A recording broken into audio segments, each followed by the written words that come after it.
Bueno, muy bien, hermanos y hermanas. Entonces nos dirigimos a 1 Pedro, en la epístola de 1 Pedro, capítulo 3. Es una epístola escrita por Pedro con un contexto para el pueblo de Dios, en donde hay muchos temas, pero el tema clave o la línea clave es justamente la victoria sobre el sufrimiento.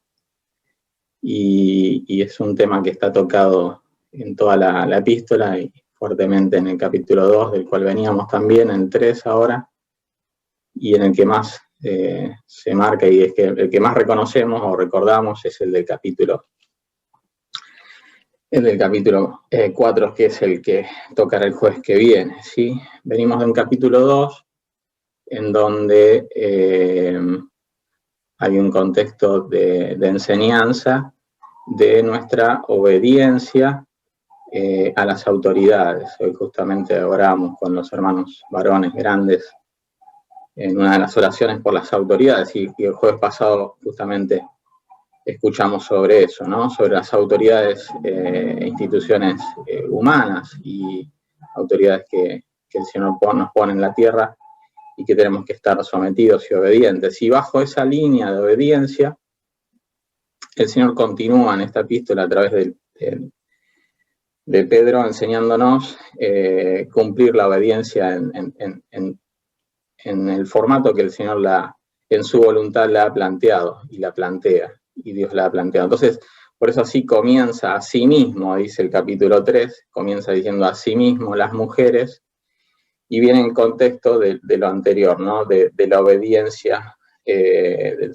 la obediencia a las autoridades. Ahora va a ser una introducción en este primer versículo, comenzando de la obediencia de las mujeres. Sí, es un capítulo que se divide prácticamente, si lo hacemos rápido, así vamos a tener unos 6 versículos en donde Pedro se refiere a las mujeres en obediencia al marido. Deja un solo versículo, el 7, para los varones, pero con un cierre, yo diría, y una condición muy fuerte para nosotros los varones, y que a veces hasta creo que la pasamos a veces por alto, y es importante tenerlo subrayado y marcado como reflexión, y lo digo en lo personal, primeramente, y después hay un contexto del capítulo 3, verso 8, hasta más o menos hasta el 17, en donde nos encontramos con el Señor Pedro se dirige a través de esta epístola hacia todos, ¿no? Hacia todos los creyentes. O sea, al principio hacia el matrimonio, hacia la mujer y hacia el varón, después hacia todos los creyentes, y vamos a concluir desde el 18 hasta el 22, se refiere al Señor Jesús, a Cristo, su obra, y bueno, las reflexiones que el Señor nos ayude y nos guíe en esta noche para juntos poder meditar delante de Él, ¿no? Dice el verso 1, asimismo vosotras, mujeres, estad sujetas a vuestros maridos, para que también los que no creen en la palabra sean ganados sin palabra por la conducta de sus esposas, considerando vuestra conducta casta y respetuosa, vuestro atavío no sea el externo de peinados ostentosos, de adornos de oro o de vestidos lujosos, sino el interno, el del corazón, en el incorruptible ornato de un espíritu afable y apacible, que es de grande estima delante de Dios. Porque así también se ataviaban en otro tiempo aquellas santas mujeres que esperaban en Dios, estando sujetas a sus maridos. Como Sara, obediente a Abraham, llamándole Señor, de la cual vosotras habéis venido a ser hijas, si hacéis el bien, sin temer ninguna amenaza. Vosotros, maridos, igualmente, vivid con ellas sabiamente, dando honor a la mujer como a vaso más frágil y como a coherederas de la gracia de la vida, para que vuestras oraciones no tengan estorbo. Vamos a leer hasta acá juntos, como hemos leído, y después continuaremos la lectura, la vamos a dividir en 2 partes más, para concluir hasta el 22. Miren, Dios ha dado su voluntad, ¿no? En su voluntad, la mujer obedece al marido. En 1 Corintios 11:3 tenemos la voluntad del Señor, la voluntad de Dios. Dios Padre es cabeza del Hijo, Cristo es cabeza del varón, y el varón es cabeza de la mujer, así también como tenemos en la figura de la iglesia con Cristo. Cristo es cabeza de la iglesia, y la iglesia obedece a Cristo, y de la misma manera pide nuestro Señor, nuestro Dios, pide obediencia en ese orden divino que Él establece de la mujer hacia su marido, ¿no? Y obviamente juntos, cada uno de ellos hacia el Señor, hacia Cristo, hacia su Señor, hacia Dios. En el mundo, claro, un poco las tendencias de la moda, que justamente tienen un contexto cada día más antiespiritual, más alejado de Dios. Justamente hay una tendencia cada vez más distante de lo que el Señor planteó como un orden divino, ¿no? Hoy vemos en la sociedad moderna, y creo que se profundiza más, y incluso en las organizaciones, no solamente en el contexto familiar, sino también en las organizaciones de todo estilo, laborales, etcétera. Vemos un poco cada vez más a la mujer tomando una posición de ascenso o de posicionamiento en el mundo por arriba a veces del hombre, ¿no? Pero la palabra del Señor permanece, es clara, es contundente en esto, y el Señor marca cómo tienen que ser las cosas, ¿no? Vemos, el Señor nos pone en un contexto que Él lo planteó, es patriarcal, y cada día hoy vemos más un contexto más matriarcal, ¿no? Que la mujer y cómo se desvirtúa lo que el poder del Señor planteó como su voluntad divina, y el hombre ante el pecado va corriéndose cada vez más de eso. No es un dato estadístico, ni tampoco quiero entrar en un tema de cuestiones, digamos, de organizacional, ¿no? Sino que a veces uno está en contextos, a veces de compañías, como me toca a mí, grandes, y vemos que en el mundo hay una tendencia a cada día poner a la mujer en un liderazgo mayor, que hay corporaciones en el mundo que se plantean en menos de 10 años, yo no sé si lo tienen presente, no es estadístico, sino proyección, curvas que se van planteando el hombre como objetivos. Por ahí no se dan en las empresas chicas, pero en el mundo se busca cada vez más el liderazgo de la mujer, ¿no? No sé si ustedes lo ven, lo tienen presente, cuán cerca o lejos están de esto, de que les toque cerca, pero hay tendencias y hay índices que se plantea el hombre para alcanzar en menos de 10 años, por ejemplo, tener un 30% en las corporaciones de liderazgos por parte de las mujeres, ¿sí? Acá el Señor es claro en términos del matrimonio, ¿sí?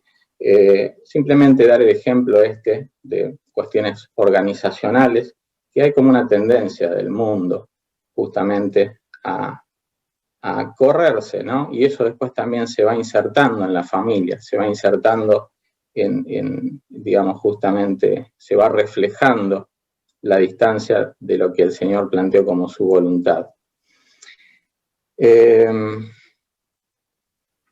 La mujer debe respetar a su marido debe obedecerle, e incluso cuando el marido es inconverso. Incluso cuando es inconverso, el Señor pone un orden en donde aquella esposa que escucha y obedece a su marido inconverso dentro del paraguas de obediencia al Señor, sí, lo digo como primera obediencia al Señor, como un paraguas de cubrir primero la obediencia a Dios, pero también a la de su marido inconverso.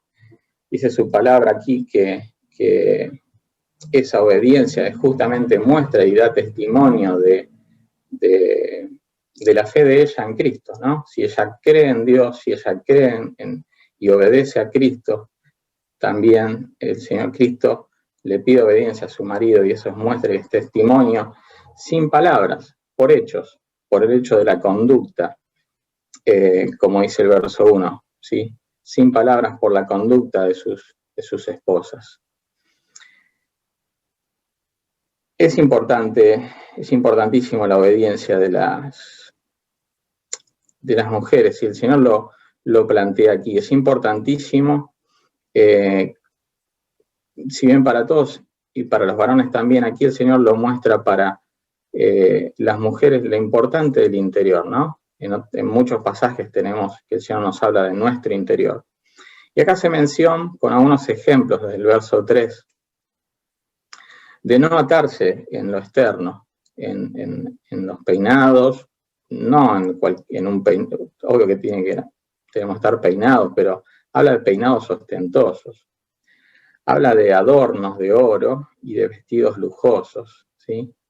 El Señor nos ha creado la vestimenta, nos pide que no nos preocupemos por ella, de que vestirnos, los lirios, el Señor los viste, pero y el Señor ha hecho la vestimenta para cubrirnos, o sea, es importante. El tema es la atención sobre el orgullo y el desequilibrio de las cosas, ¿no? Había una moda en Roma, cuando vemos algún comentarista menciona que había una moda de armarse trenzas varias y armarse una torre en los peinados de las romanas.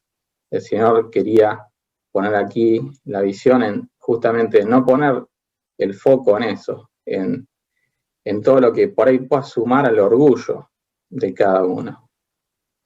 Que los adornos de oro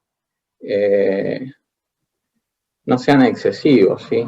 Ahí en Isaías 3 el Señor hace una mención sobre los adornos de las mujeres, al punto que la mujer se ponía hasta en la nariz adornos de oro, o sea, de una manera excesiva. Y vestidos lujosos, ¿sí? Es importante el tema de la vestimenta también, que uno puede tomar un equilibrio, el Señor nos pide un equilibrio, evaluar por qué, para qué lo hacemos, cuánto gastamos, si es por orgullo, ser también equilibrados y ser sobrios, ¿sí? El Señor nos pide ser sobrios con la vestimenta, ni por exceso tiene que ser, ni también por dejadez, ¿sí? El orden que el Señor nos pide es en todo sentido. Hoy las modas apuntan justamente a alejarse de la parte espiritual, apunta a todo lo antiespiritual, desde que un vestido justamente no cubre y permite desnudez, hasta que un vestido o modas como, permítanme sin explicar mucho la palabra, una vestimenta dark, ¿sí? Oscura, no oscura de color, de tono, sino oscura de contexto, ¿sí? Aquellos que si no conocen lo que es dark lo pueden investigar, no quiero detenerme mucho en eso, pero quiero decir, hay vestimentas y modas que apuntan justamente a la lejanía de lo espiritual.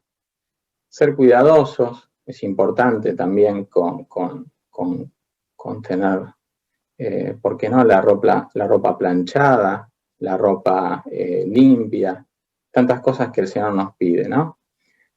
Como orden, ¿sí? La dejadez tampoco es justamente lo que el Señor espera de un creyente. Un creyente tiene que mostrarse agradable y bien. Ahora, el Señor plantea justamente algo que estemos viendo, algo importantísimo, que es el interior, en el verso 4.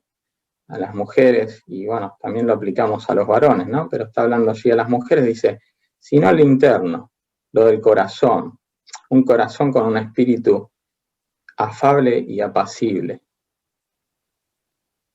que es de grande estima delante de Dios, que es algo importantísimo para Dios. Que la mujer que ha sido hecha como ayuda idónea para el varón, justamente tenga un contexto de atención y de foco en su interior por sobre las cosas del exterior, ¿sí? Y da un ejemplo, porque bueno, entre el 5 y el 6 empieza a hacer una reflexión hacia que así se ataviaban algunas mujeres, y da el ejemplo de Sara. Y cuando vamos a buscar al ejemplo de Sara en Génesis 18, 12, justamente en el contexto en donde ella, bueno, si recordamos la historia, ella se ríe sobre la evaluación por su edad y la de su marido, de la proyección de tener un hijo. Pero dentro de ese contexto, el versículo nos muestra la referencia que ella hace hacia su marido, y se refiere hacia él como Señor, de una manera muy seria, de una manera que evidentemente estaba arraigada en su interior, y se refería a Abraham como Señor, en un contexto de obediencia hacia su marido. ¿Sí? Qué importante es esto, ¿no? Que atención que el Señor nos pone en el matrimonio, que la mujer cumpla este orden divino que el Señor ha planteado. Ahora, cuando entra en el caso de los varones, en el verso 7 dice, o me quiero referir primeramente al final, que si bien yo me ponía a pensar, digo, bueno, se dedicaron 6 versículos, puede sonar humanamente analizado como desequilibrado, no, simplemente son números, ¿no? 6 versículos para las mujeres y un versículo solo para el varón, para hacer una cuenta rápida nada más de un equilibrio de cantidad. Pero no, mírenlo, yo me ponía a pensar al varón nos deja una condición bastante fuerte, que es que vieron que el Señor cuántas bendiciones pone o condiciones pone, decir, bueno, condicionadas, bendiciones condicionadas, si vos haces esto, obtenés esto. Bueno, esta es al revés, esta es una, si vos no haces esto, nos dice a los varones, te va a pasar esto. Y a veces nos olvidamos de este versículo, y quizás cuántas veces nos pudo haber pasado y no nos dimos cuenta, porque si no cumplimos la atención que la mujer requiere por parte de nosotros los maridos, los varones, el Señor nos plantea algo que es lo siguiente: nuestras oraciones pueden tener estorbo, hermanos. Qué tema importante, ¿no? Para tenerlo presente y tenerlo bien claro para atender lo que el Señor nos pide a los varones respecto a las mujeres. Que primeramente dice, igualmente, que vivamos con ellas sabiamente. Igualmente es porque tanto como las mujeres tienen que vivir sabiamente con los varones, el varón también tiene que vivir sabiamente con su esposa, ¿sí? Y atender que el caso de ella es como vaso más frágil. No significa que no sea fuerte. La mujer es fuerte, solo que es menos fuerte que el hombre, que tiene sus diferencias, que tiene, un contexto quizás en la formación de cómo ella maneja más las emociones, que nosotros somos más fríos, somos a veces más lógicos, más analistas, la mujer se muestra más, reacciona más sobre las emociones que por ahí por la lógica, y el Señor nos pide que las atendamos como vaso más frágil. Nosotros los varones a veces decimos, sí, bueno, yo te amo, decimos, ¿no? Yo te quiero, yo te comprendo, todo lo yo que podemos poner. La pregunta que a veces nos tenemos que hacer es cuánto lo demostramos, ¿no? Porque por ahí lo hacemos, y nosotros en nuestra lógica, porque el varón por ahí es un poco más lógico, está todo resuelto y dado. Y quizás lo que haya que, o lo que nos falta es mostrarlo. ¿Por qué? Porque ellas lo necesitan así, porque ellas son más emocionales y necesitan verlo. Mostrar amor, mostrar comprensión, mostrar cortesía por parte de nosotros hacia ellas, ¿no? Es importante hablar, quizás no quiero sacarle mucho tiempo a esta primera parte, pero es la parte que más tiempo voy a terminar sacando por lo que veo en cuanto al horario, para tratar de terminar en términos. Creo que es importante, hoy aquí estamos reunidos muchos matrimonios, hay chicos, también los jóvenes, hay proyectos seguramente por delante. Es importantísimo hablar. Creo que es uno de los puntos que a veces más a veces nos podemos olvidar, o la comunicación, ¿no? Nunca cortar la comunicación, primeramente con nuestro Señor, con nuestro Padre, ser cada uno, el esposo y la esposa tienen que comunicarse con su Señor. Ahora también entre nosotros tenemos que comunicarnos, el esposo con la esposa y viceversa. Es importante nunca cortar la comunicación, el hablar, el construir, como quizás hasta como en una casa, en una construcción, que digamos uno proyecta remodelaciones en el matrimonio, es importante trabajar eso, es importante, son etapas, ¿no?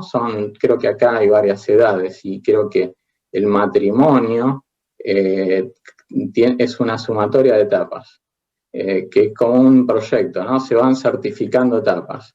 Primero los primeros años de casado, se certifica eso, después aparecen los chicos, tenés que ir a la crianza, es otra etapa nueva, hay que certificarla para pasar con chicos grandes, algunos aquí tienen chicos grandes, son matrimonios grandes, y después pasa una etapa de matrimonio anciano, es otra etapa nueva. Es importante hablarse, incluso en los momentos hasta no sé, de alguna dificultad, de alguna pelea. Es importantísima la comunicación, ser abiertos, ser honestos, practicar justamente lo que cada uno necesita delante de su matrimonio, delante del Señor. Filipenses 1:6 dice que el Señor la obra que comenzó en nosotros la va a perfeccionar hasta el día que Él venga. Ahora, también necesita de nosotros actuando en esa perfección, que es una obra de Él, pero nosotros actuamos como cuidadores justamente de nuestros matrimonios, ¿no? El amor es un mandamiento, más allá de una emoción, que el mundo plantea una emoción, no, es un mandamiento, Dios es amor, nos pide una atmósfera de amor el Señor a los creyentes. El amor cubre faltas, cubre separaciones y excluye deudas. En la oración modelo que el Señor nos plantea, sí, justamente una de las líneas dice que el Señor nos perdone nuestras deudas como nosotros perdonamos a nuestros deudores, a los que nos hacen falta. Miren si no tenemos que comenzar primero por nuestra familia, nuestro cónyuge, aquel o aquella que es justamente carne con nosotros, ¿no? Cuando va al verso 8, Pedro va a comenzar planteando algo para todos, ¿sí? Los creyentes. Dice, finalmente, sed todos de un mismo sentir. Miren, si nos ponemos a pensar en qué plantea el mundo dice que podés llegar a argumentar o pelear bueno, vamos a la palabra pelear o discutir argumentos, ¿sí? Pero el mundo plantea que no podés discutir sentimientos. Entonces, si vos sentís algo, está bien que lo sientas, y si el otro siente algo, está bien que lo sienta. El Señor no plantea eso. El Señor plantea justamente, Él sí nos pide nos plantea qué sentir. Hay un orden divino que Él dice, yo quiero que ustedes como creyentes sientan esto y no se corran de este contexto. Los quiero unidos en esto. No quiero que sean todos iguales, no somos todos iguales, ni vamos a ser todos iguales. No, pero sí nos quieren unidad sintiendo algo igual. Y entonces comienza y dice que sean compasivos, que se amen fraternalmente. No elegimos al hermano, no tenemos ni vamos a tener la chance o la posibilidad de elegir yo quiero este conjunto de hermanos, no. Eso es algo del Señor. Entonces nos tenemos que amar incluso a pesar de diferencias, porque, repetimos, el Señor no nos plantea que vamos a ser iguales, no nos plantea uniformidad, sino nos plantea unidad y comunión en Él, siendo unidos a través del amor y amándonos fraternalmente, que seamos misericordiosos, sensibles en la necesidad, en el sentimiento, unos con otros, ¿sí? A veces somos más detallistas o menos detallistas, somos más sensibles o menos sensibles, depende de nuestra formación, carácter, personalidad, etc. Bueno, vale hacer la pregunta, porque por ahí no tenemos sensibilidad. ¿Cómo andás? ¿Cómo estás? Eso lo agrego yo, ¿sí? Preguntémonos, ¿cómo anda todo? ¿Cómo va esto? ¿En qué te puedo ayudar? Que el Señor nos ayude a ser amigables, como dice aquí, ¿sí? A ser agradecidos, no devolviendo mal por mal, ni maldición por maldición. Somos creyentes, somos hijos de Dios y hemos sido llamados justamente a no hacer maldad. Entonces, claro, tenemos que partir por una base que es la del sentimiento que el Señor nos plantea y una base que es la del mandamiento, amar. No por lo que sienta, porque puedo tener un enemigo y puedo sentir que otra cosa, pero el Señor dice, no, vos tenés que partir del sentimiento que lo tenés que amar, que es un mandamiento, y por más que vayas a chocar por alguna situación, lo tenés que amar. Te llamé para que hagas bien, no nos llamó para que hagamos mal, que no va a ser fácil, que la carne tira para otro lado, obviamente, nadie lo va a negar eso. Ahora, el principio está dado y es por el que tenemos que correr para cumplir lo que el Señor nos manda, no pagando mal por mal y no maldecir a los que nos maldicen.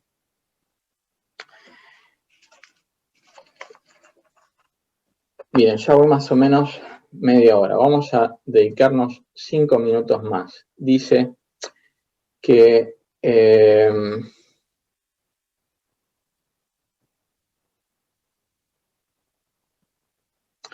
a partir del 18 vamos a leer. Porque también Cristo padeció, ¿sí?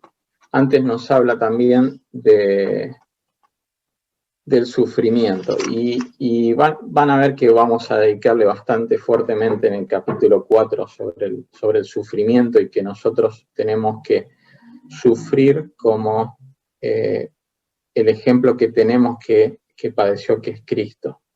Entonces aquí después en el 18 empieza diciendo, en el verso 18, porque también Cristo padeció una sola vez por los pecados, el justo por los injustos, para llevarnos a Dios. Qué bueno que podamos subrayarnos eso, ¿no? Hacia nosotros. Cuando pensamos en Cristo podemos subrayar lo anterior. Hacia nosotros es para llevarnos a Dios. Vino al mundo el Señor, bajó a esta tierra para llevarnos a nosotros al cielo. Para eso padeció, incluso siendo justo. Y como creyentes posiblemente nos toque mucho de eso, posiblemente no, pero tenemos que estar preparados para eso, porque es la que nos toca.